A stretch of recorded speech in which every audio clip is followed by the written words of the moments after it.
O. വിജയന്റെ ധർമ്മപുരാണം ഇന്നത്തെ Indian ഭരണാധികാരിയെ മുന്നിൽ കണ്ടുകൊണ്ട് എഴുതിയതാണെന്ന് തോന്നുന്നു. എന്താണെന്ന് നമുക്ക് നോക്കാം. ഇന്ത്യയും ലോകം മുഴുവൻ ഭരണാധികാരിയുടെ കീഴ്വായു നാറ്റം ഇപ്പോൾ അറിയുന്നു. അവർ സഹികെട്ട് ശ്വാസം മുട്ടുന്നു. എന്നാൽ രാജാവും രാജകൊട്ടാരം വിദൂഷകരും ഉറക്കെ ഉറക്കെ വിളിച്ചു പറയുന്നു, രാജാവിൻ്റെ കീഴ്വായുവിന് അത്തറിൻ്റെ സുഗന്ധമാണെന്ന്. അവർ രാജാവിൻ്റെ കീഴ്വായുവിൻ്റെ സുഗന്ധം ആസ്വദിക്കാൻ രാജധാനിയിലേക്ക് എല്ലാവരെയും ക്ഷണിക്കുകയാണ്. എന്നാൽ കേരളക്കര ഒന്നാകെ ഉച്ചത്തിൽ വിളിച്ചു പറയുകയാണ്, രാജാവ് ഇന്ത്യയെ നാറ്റിക്കുകയാണെന്ന്. അതിനൊപ്പം ഞാനുമുണ്ട്. നിങ്ങളോ?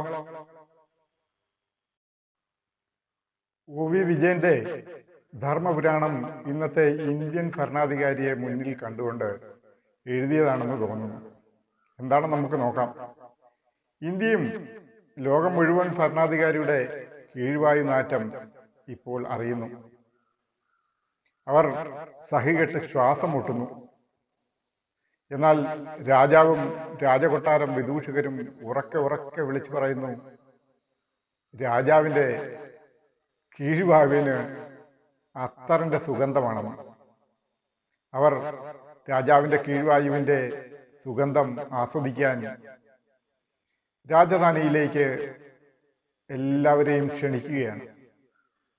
എന്നാൽ കേരളക്കര ഒന്നാകെ ഉച്ചത്തിൽ വിളിച്ചു പറയുകയാണ്, രാജാവ് ഇന്ത്യയെ നാറ്റിക്കുകയാണെന്ന്. അതിനൊപ്പം ഞാനുമുണ്ട്. നിങ്ങളോ?